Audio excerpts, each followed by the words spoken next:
조국 54, 전 법무부 장관의 부인 정경심 57구속 동양대 교수가 지난 2일에 이어 사흘 만인 오늘 5일 검찰에 출석해 조사를 받고 있습니다. 검찰에 따르면 서울중앙지검 반부패 수사 2부 고형곤 부장검사는 이날 오전 10시쯤부터 정 교수를 서울구치소에서 소환해 변호인 입회하에 조사하고 있습니다. 정 교수에 대한 이번 조사는 지난달 23일 구속 수감 이후 5번째입니다. 검찰은 구속 이후 총 6차례 소환을 통보했지만 정 교수는 건강 문제를 이유로 2차례 불출석했습니다. 4차례 출석 중 조사 중단을 요청해 중단된 횟수는 2차례입니다. 정 교수 측은 구속되기 전 뇌종양, 뇌경색 진단을 받은 사실을 공개했습니다. 어린 시절 사고로 오른쪽 눈을 실명한 점 등을 설명한 그는 수감 후에도 안과 진료를 신청하는 등 건강 이상을 호소하고 있습니다. 검찰은 정 교수가 이처럼 건강 상태를 이유로 조사 중단을 요청하거나 사유서를 내고 나오지 않아 출석 횟수와 비교해 제대로 조사가 되지 않았다고 봅니다. 검찰은 지난달 25일과 27일 2차례 조사에서 입시 비리와 증거인멸 혐의를 주로 물었습니다. 지난달 29일 3번째 조사부터는 세 갈래 범죄 혐의 가운데 사모펀드 의혹에 집중하고 있습니다. 하지만 오는 11일 구속 만기를 앞둔 정 교수의 신문 일정이 계속 지연되면서 조 전 장관의 소환 조사도 예상보다 다소 늦춰질 것이라는 전망이 나옵니다. 정 교수는 구속 전후 특별한 진술의 변화는 없으며 사실상 모든 혐의를 부인하는 것으로 알려졌습니다. 검찰은 진술 이외에 계좌 추적 등을 통해 객관적 증거를 찾는 데도 노력하고 있습니다.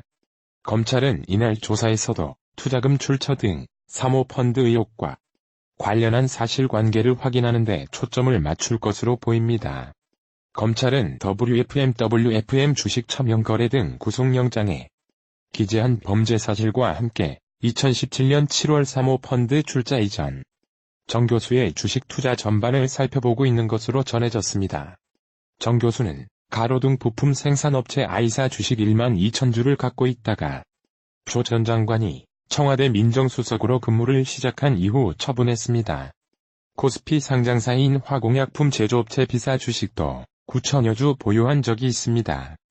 검찰은 일반적인 개인 투자자가 정보를 얻기 어려운 종목들인 만큼 사모펀드 의혹과 어떤 연관이 있는지 배경을 확인하고 있는 것으로 전해졌습니다. 정 교수의 사모펀드 출자금 10억 5천만 원은 가로등점 멸기 생산업체 웰스 CNT에 투자됐습니다. 한편 검찰은 사모펀드 의혹의 핵심 인물인 조 전 장관 오촌, 조카 조범동 36시에 대한 외부인 접견 금지를 취소하기로 했습니다.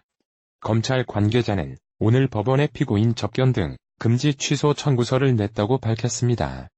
검찰은 구체적인 이유를 밝히지 않았지만 공범 가능성이 있는 정 교수가 이미 구속됐고 어느 정도 수사가 마무리됐기 때문에 증거인멸 우려 등도 없다고 판단해 외부인 접견을 막지 않기로 한 것으로 보입니다. 법원이 검찰의 청구를 받아들이면 조 씨는 변호인과 배우자, 직계 가족 외에도 외부인과 면회를 하거나 서신을 주고받을 수 있습니다. 조 씨는 오는 15일까지 한 달 동안 외부인 접견이 금지된 상황입니다. 조국 전 법무부 장관 일가가 투자한 사모펀드를 둘러싼 의혹과 관련해 조 전 장관 오촌, 조카 측이 정경심 동양대 교수 측 변호인이 조 씨에게 죄를 더 씌우는 처사는 부적절하다고 재차 비판했다. 6일 조 씨 측 변호인은 서울중앙지법 형사합의 24부 소병석 부장판사 심리로 열린 두 번째 공판 준비기일 후 기자들과 만나 자기 죄를 방어하면 충분한데 다른 사람의 죄라는 식으로 하는 것은 변호인으로서 할 이야기가 아니고 법률적 주장이 아니다라고 말했다. 앞서 정 교수 측 변호인은 정 교수가 받는 사모펀드 관련 혐의에 대해 조 씨 측의 잘못을 피의자에게 더 씌우는 것이라고 주장한 바 있다. 이에 조 씨의 변호인은 지난달 25일 첫 공판 준비기일에서도 정 교수 측의 이런 주장에 대해 자신들은 죄가 없는데 남의 죄를 덮었었다는 얘기인데 너무 화가 났다고 반발한 바 있다. 이날 조 씨 측은 정 교수 측에서 이후 항의가 오거나 연락이 온 적은 없다며 지난 첫 공판 준비기일에서 화가 난다고 입장을 밝힌 것에 대한 기사가 나가고 굉장히 후회했다고 말했다. 그러면서 조 씨의 현재 심경은 말할 수 없다며 어떻게든 좋은 얘기를 못 들을 것 같다고 했다. 또한 정 교수가 검찰 조사 중에서 조 씨에게 이용당했다고 한 발언에 대해서는 드릴 말씀이 없다며 정 교수가 그렇게 말했다는 사실조차 몰랐다고 선을 그었다. 이날 조 씨의 두 번째 공판 준비기일에서 검찰 측은 조 씨에 대한 수사기록 열람 등사를 모두 허용한다고 밝혔다.